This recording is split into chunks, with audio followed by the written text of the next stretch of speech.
Masechet Betzad Daf Yud Zayin, on commence Bezrat Hashem à la deuxième ligne, Tanu Rabbanan. Tanu Rabbanan Yom Tov Shechal Yod Beshabbat, un Yom Tov qui tombe Shabbat. Comment on fait la tfila? Bet Shammai Omrim, Itpalel Shmone, il fait 8 brachot dans la tfila. Les 3 premières habituelles, Magan Avram, Mechayameti, Makal Kadosh. Les 3 dernières habituelles, qui sont Modim, Retse, Modim et Sim Shalom. Et celle du milieu de Shabbat. Et là, il doit ajouter une autre au milieu pour Yom Tov. Donc, Mitpalel Shmone, il fait 8 brachot. Ve'omer shel Shabbat bifnei atzma, ve'shel Yom Tov bifnei atzma. Il fait une bracha pour Shabbat seul, une autre bracha pour Yom Tov tout seul. Ou Bet Hillel omrim, Mitpalel Sheva. Selon Bet Hillel, il fait que 7 brachot. Matril beshel Shabbat ou Mesayem beshel Shabbat. Il commence la bracha sur Shabbat et il la termine sur Shabbat en disant Baruch Ata Hashem Mekadesh HaShabbat, Vomer Kedushat Hayom Ba'emtza. Et il mentionne la Kedusha du jour de Yom Tov au milieu en disant Ya'alev Yavo. Rabbi Omer, Af Chotem Ba Mekadesh HaShabbat Israël Vazmanim. Il termine la bracha en disant Mekadesh HaShabbat Israël Vazmanim. Donc il mentionne la Kedusha de Shabbat et de Yom Tov, parce qu'il dit Shabbat et Zmanim. Donc il mentionne à la fin de la bracha aussi Shabbat et Yom Tov. Tani Tanakame de Ravina, un élève a enseigné une braïta devant Ravina, qui disait Mekadesh Israël, vers Shabbat vers Zmanim. D'abord on dit Mekadesh Israël, et ensuite on dit Shabbat. Amarle, Ravina l'a corrigé en lui disant Atu Shabbat, est-ce que Shabbat Israël Mekad Shele? Est-ce que c'est Israël qui sanctifie la Kedusha de Shabbat? Vers Shabbat Mekad Shavekaima, Shabbat elle a sa Kedusha d'elle-même déjà depuis la création du monde. Donc tu ne dois pas dire d'abord la Kedusha d'Israël, ensuite la Kedusha de Shabbat. Et la Ema Mekadesh Shabbat, Israël Vazmanim. Tu dois terminer la bracha en disant Mekadesh Shabbat d'abord, indépendamment de la Kedusha d'Israël, il y a la Kedusha de Shabbat. Ensuite on dit la Kedusha des Zmanim, de Yom Tov, qui dépendent de la Kedusha d'Israël. Parce que ceux qui fixent le Rosh Chodesh, selon lequel on saura quand est-ce que tombe Yom Tov, c'est bien Israël, c'est le Bedin qui fixe le jour de Rosh Chodesh. Donc on doit dire d'abord la Kedusha d'Israël, ensuite la Kedusha des Zmanim. Mais la Kedusha de Shabbat, elle est avant tout. Amar Yosef Alachai Kerabi, ou Kedetarit Ravina. L'Alachai est comme Rabbi que dans la Tfila, le Shabbat et Yom Tov, on termine la bracha du milieu en mentionnant Shabbat et Yom Tov.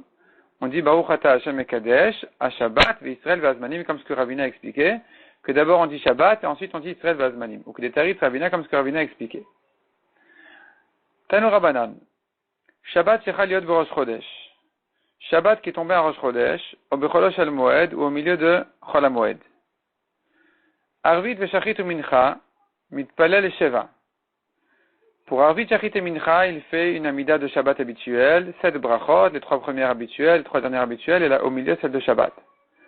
Veomer Mena Meora Be'avoda. Et il cite le jour, la Kedusha du jour de Yom Tov, dans Avoda, c'est-à-dire dans Retse. On dit là-bas, Yalev Yavo, comme ce qu'on a l'habitude aujourd'hui de faire.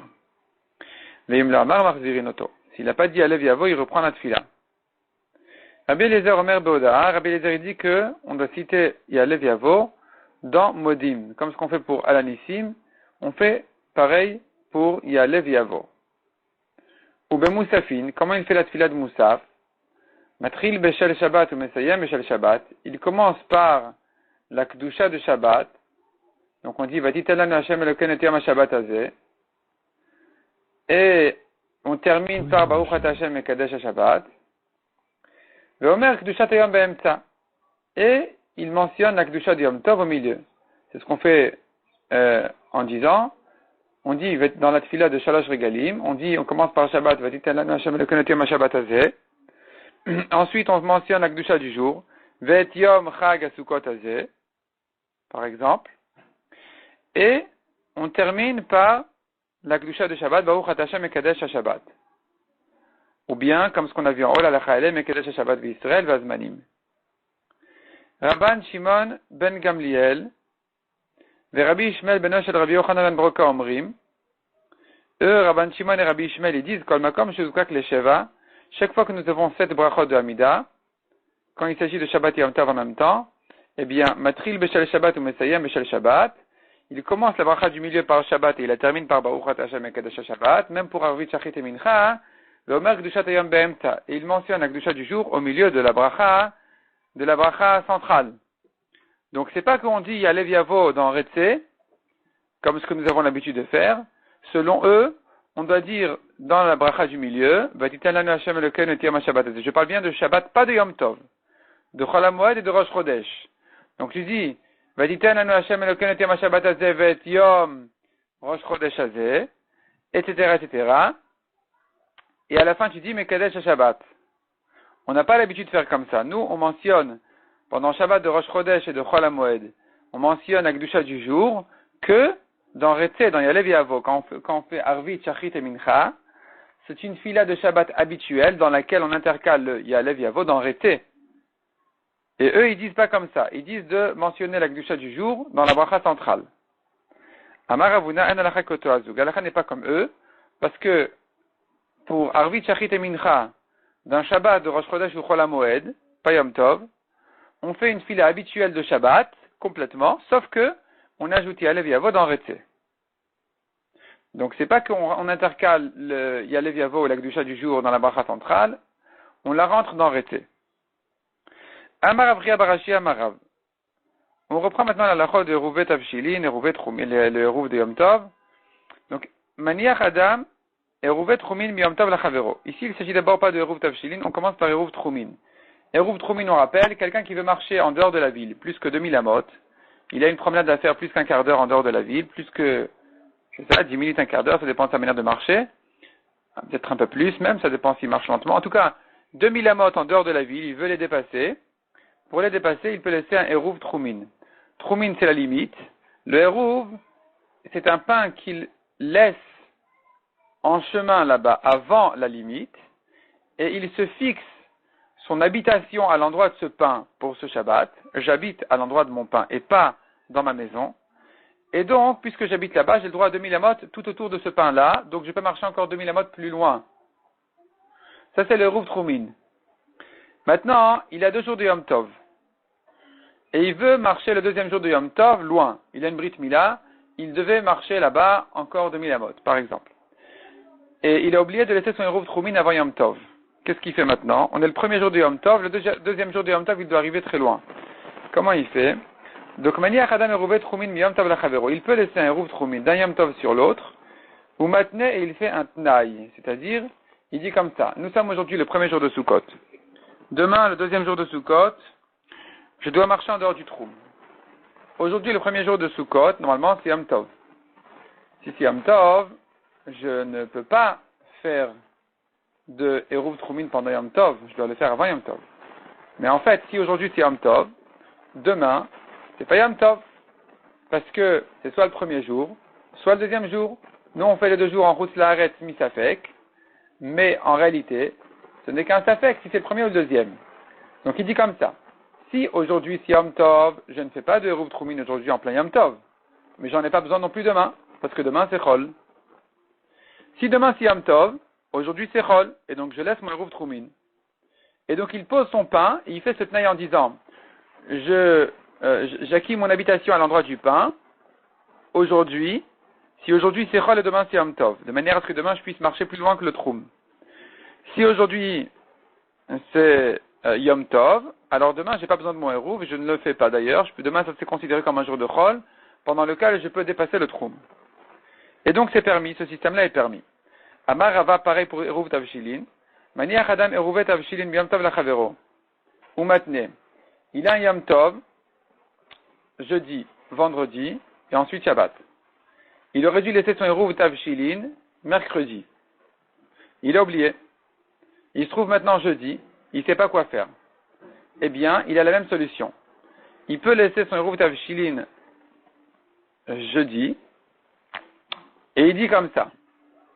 Donc il prend son œuf jeudi, et jeudi, si aujourd'hui c'est Yom Tov, demain vendredi c'est Chol, j'aurai le droit de cuire demain pour Shabbat. Si demain c'est Yom Tov, mon œuf, il est aujourd'hui un Eruv Tavshilin, parce qu'aujourd'hui on n'est pas encore sur Yom Tov. Si le vrai Yom Tov c'est demain vendredi, aujourd'hui c'est pas Yom Tov.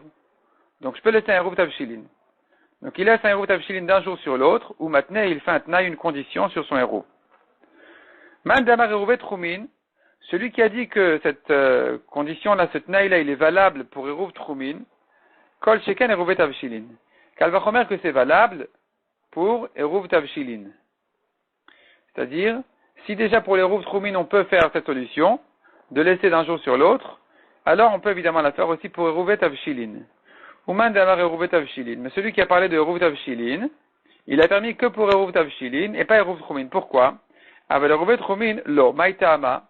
Pourquoi on ne peut pas faire hérouv troumin d'un jour sur l'autre, aussi facilement que hérouv tavshilin? De le mikne shvita beshab talo. Car d'acquérir son habitation en plein jour de repos, de Yom Tov, c'est interdit. C'est-à-dire que les hérouv tavshilin et chachamim ont permis de manière à ce qu'il y ait des repas pour Shabbat, ils ont permis de tolérer, ils ont toléré cette solution-là de tnaï, de faire un hérouv tavshilin d'un jour sur l'autre. Mais quand il s'agit de hérouv troumin, ça ne se fait pas. Tu as qu'à rester dans la ville, on ne veut pas comme ça négliger Yom Tov en faisant des tnaïm, un tnaï d'un Yom Tov sur l'autre. Donc celui qui a permis ça pour l'hérouv troumin, c'est sûr qu'il permet pour hérouv tavshilin. Mais celui qui l'a permis pour hérouv tavshilin, il ne va pas le permettre pour hérouv troumin. Tanoura banan. Enofim Yom Tov lachavero. On n'a pas le droit de cuire du pain d'un jour de Yom Tov pour le lendemain. Behemet amrou. On a dit, Memal'a, la halacha elle est que Memal'a isha, enfin on a dit une halacha, Memal'a isha kol hakdera basar. Une femme peut remplir sa marmite de viande, même si elle n'a besoin que d'un morceau. Elle n'a besoin que d'un morceau de viande, elle remplit sa marmite pleine de viande. Pendant Yom Tov, elle cuit tout ça, c'est permis. Pourquoi? Parce que la cuisson s'améliore, le goût s'améliore. Et donc, finalement, il se trouve que tout est pour Yom Tov.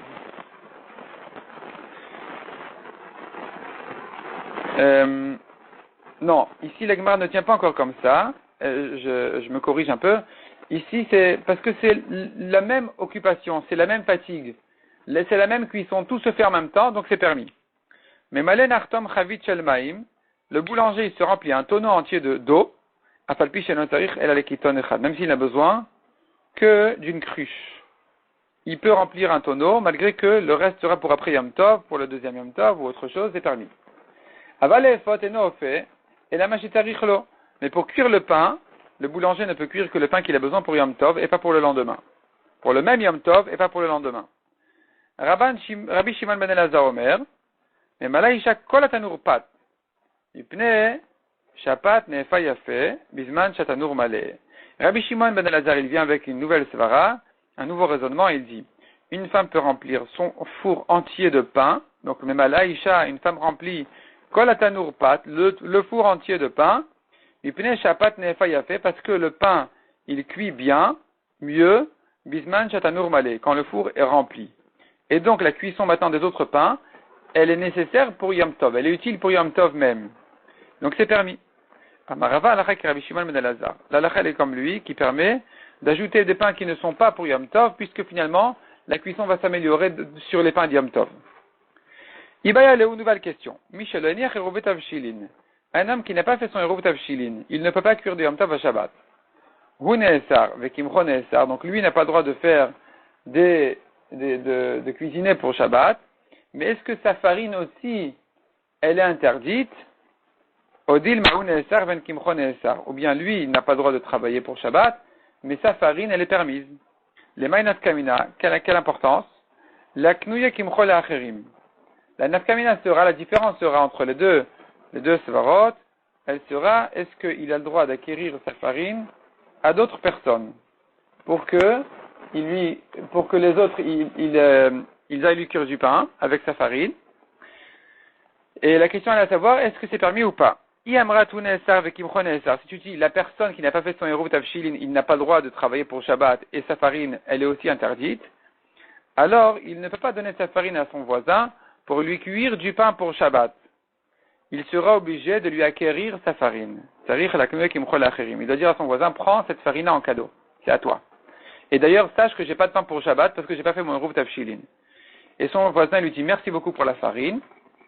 Il revient une heure plus tard, il lui dit, tiens, tu n'as pas de repas pour Shabbat? Voilà, prends du pain. Tu as des chalotes maintenant pour Shabbat. Ça, c'est ce qu'il devra faire puisque sa farine est interdite. Mais si tu dis, lui, la personne qui n'a pas fait son Eruv Tavshilin, c'est lui qui n'a pas le droit de travailler, mais sa farine, elle est permise, il n'a pas besoin d'acquérir sa farine à son voisin. Il n'a pas besoin de lui dire, prends cadeau ma farine. Il peut lui dire, écoute, j'ai pas de pain. Est-ce que tu peux me cuire un pain? Prends la farine. Voilà, c'est la mienne. Et ni je te donne, ni je te prête. Je te demande de me cuire du pain. Donc, l'action, pour moi, elle est interdite. Mais ma farine, elle est permise. Donc, je n'ai pas besoin de t'acquérir la farine. Elle peut rester à moi, alors que tu la cuis pour Shabbat, de Yom Tov Shabbat. Maï. Quel est le din? Tashma. Mi sheleniach eruvet avshilin. La Gemara ramène une preuve d'une braïta qui dit un homme qui n'a pas fait eruvet avshilin. Arezelo yofe, velo yevashel, velo yatmin. Il n'a ni le droit de cuire du pain, ni le droit de cuire dans une marmite, ni même de faire atmana. Atmana, ça veut dire, il prend ses repas de Shabbat et il les enveloppe dans des serviettes, dans des choses qui conservent la chaleur. Lolo, velo l'acherim, ni pour lui-même, ni pour d'autres personnes. Velo l'acherim, et d'ailleurs d'autres personnes non plus n'ont pas le droit de travailler pour lui. Donc velo l'acherim ofin mevashlindo, ils n'ont pas le droit de lui cuire du pain ou des repas. Ketadou c'est comment il fait? Quelle est la solution? Maknek imchol l'acherim, il doit acquérir sa farine à d'autres personnes, veofinlo ou mevashlindo. Et eux vont lui cuire du pain, ou bien vont lui cuire ses plats. Shmamina ou neesar vekimchon neesar shmamina. On a dit, tu entends de là clairement, que non seulement lui-même est interdit, mais même sa farine est interdite, donc il est obligé de l'acquérir à d'autres personnes. Ibaya Leu, nouvelle question. Avar, Veafa, Maï.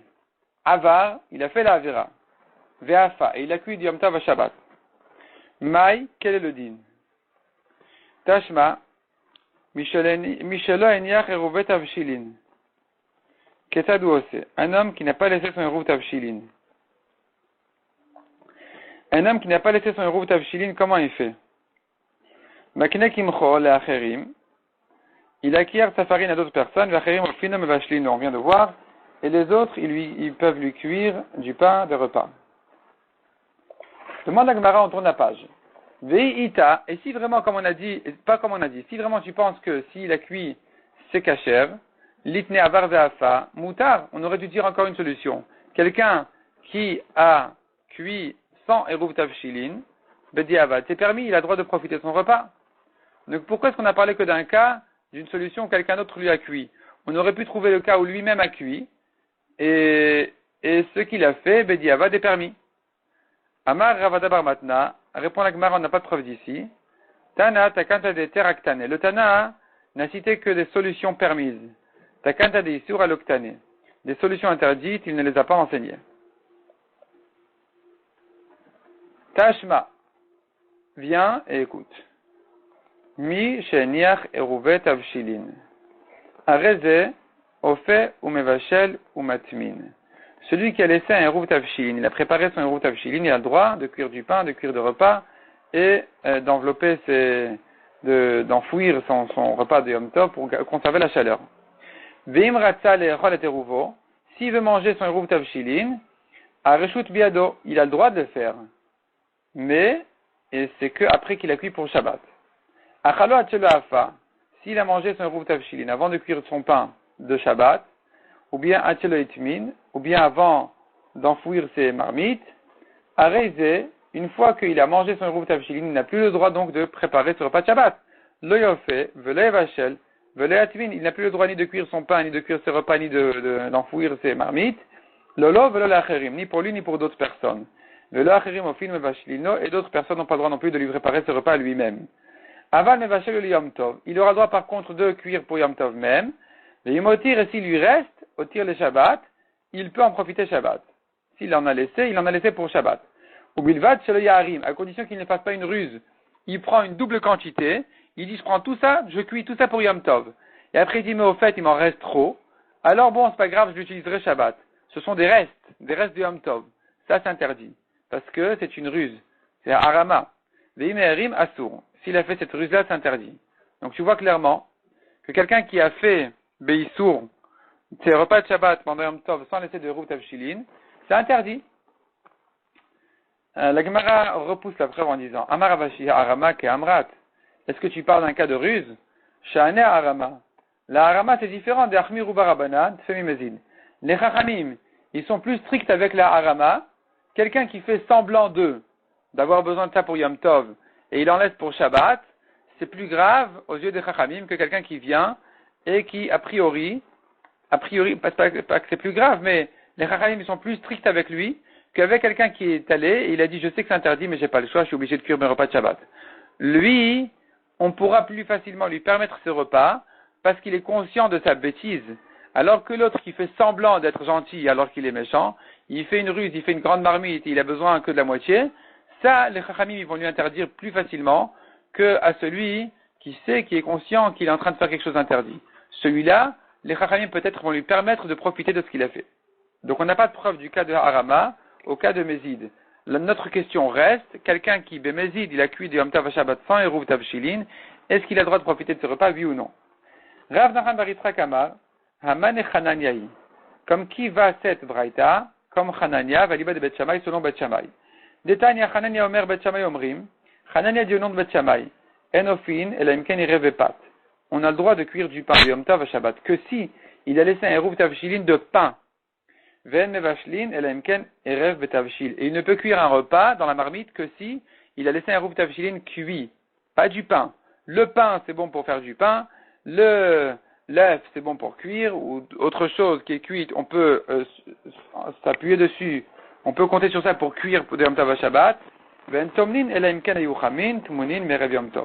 Et enfouir sa marmite, on ne peut que s'il avait déjà une marmite enveloppée avant Yom Tov, bien couverte avant Yom Tov, ça va lui permettre de ensuite faire la même chose. Donc, chaque chose qu'il veut faire du Yom Tov Shabbat, il faut qu'il ait déjà commencé avant Yom Tov.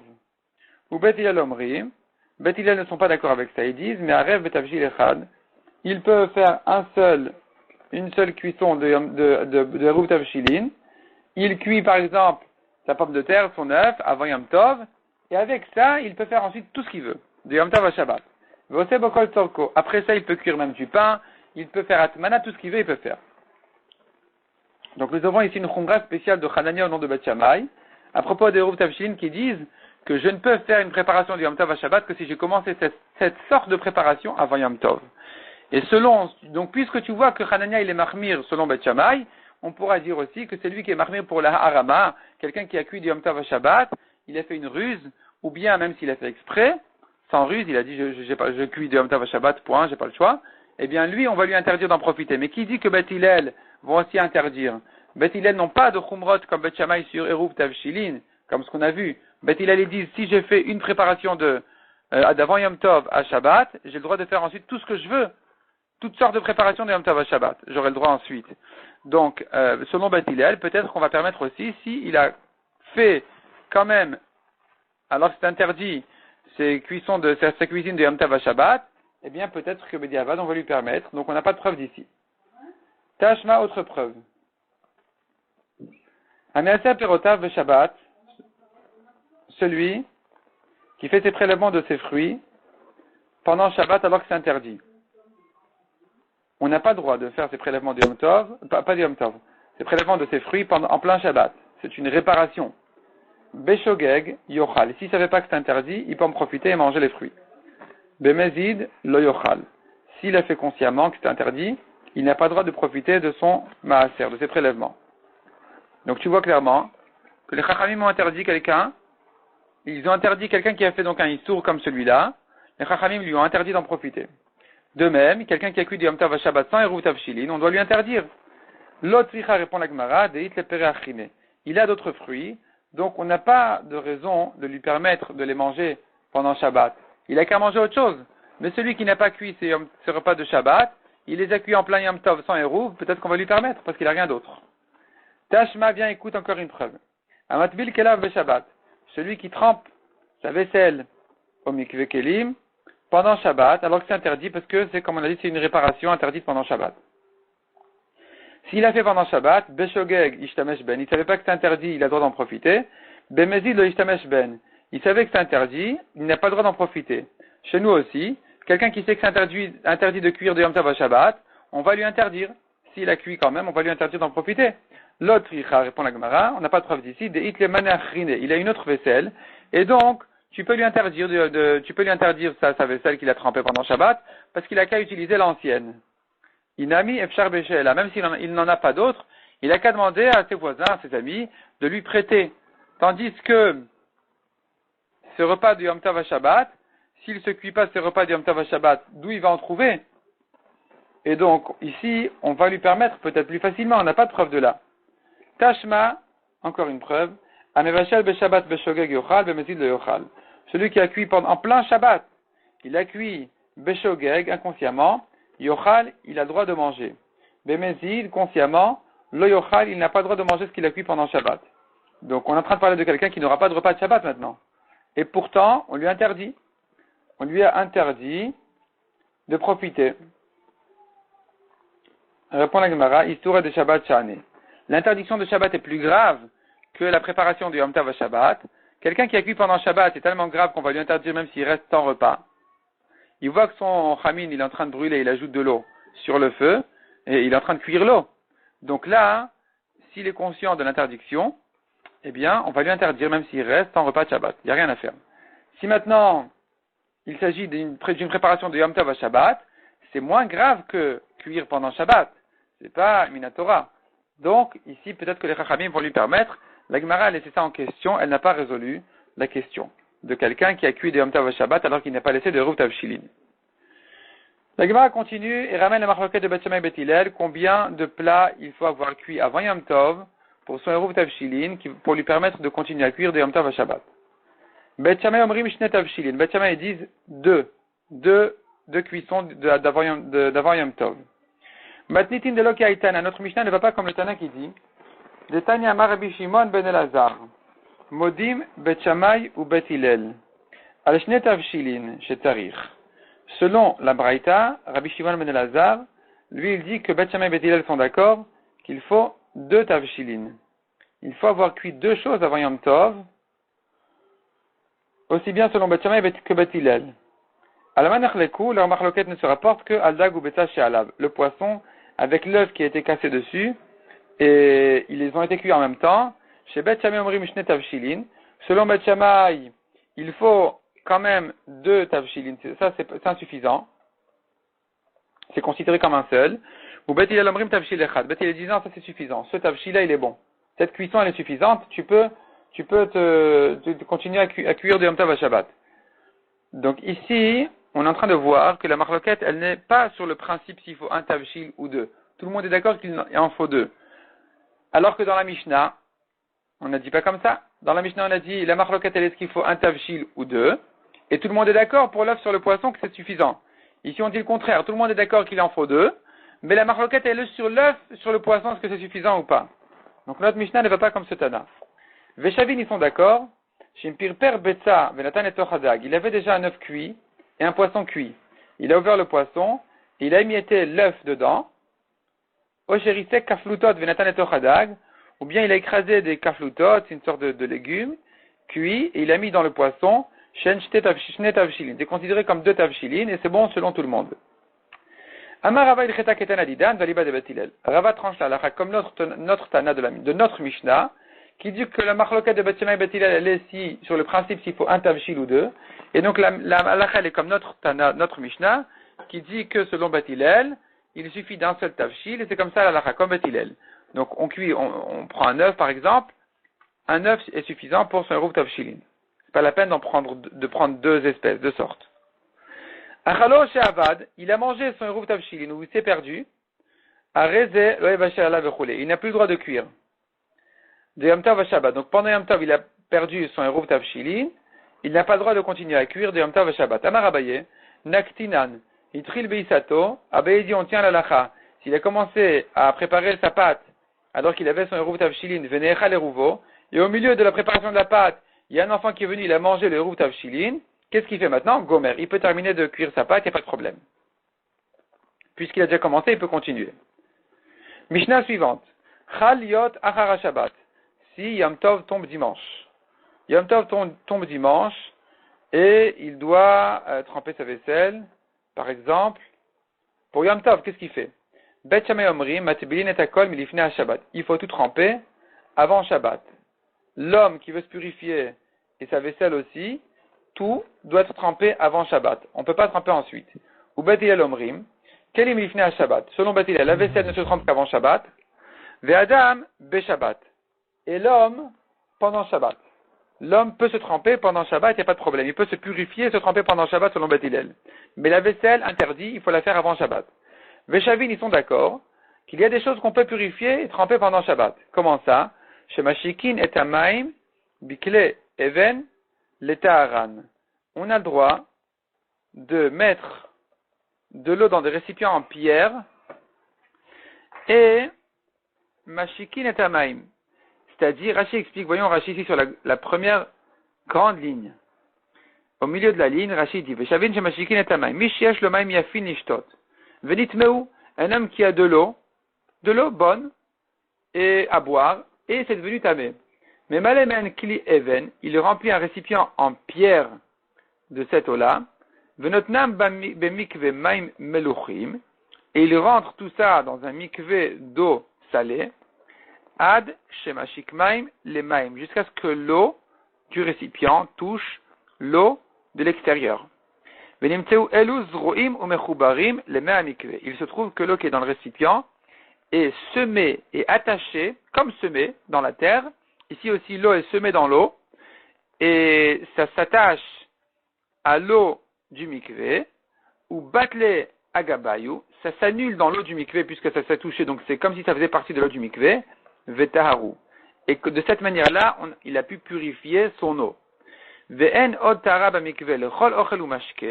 n'existe aucune autre manière de purifier dans un mikvé un aliment ou une boisson, et là les maim, uniquement pour l'eau de cette manière-là.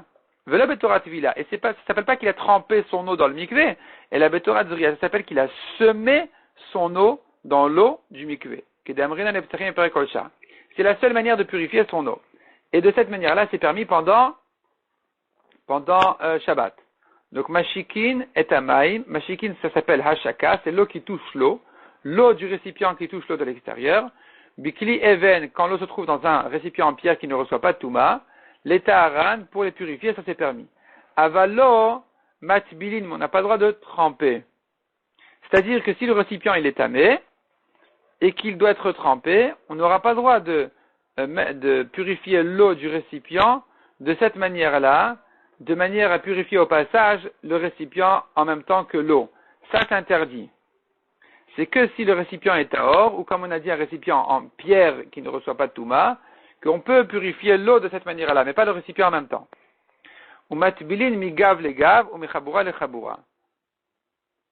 On a le droit de tremper migav legav ou michabura lechabura. Ce sont des notions qui seront expliquées dans la Gemara. On laisse ça pour la Gemara, Bezrat Hashem. Shabbat Shalom à tout le monde.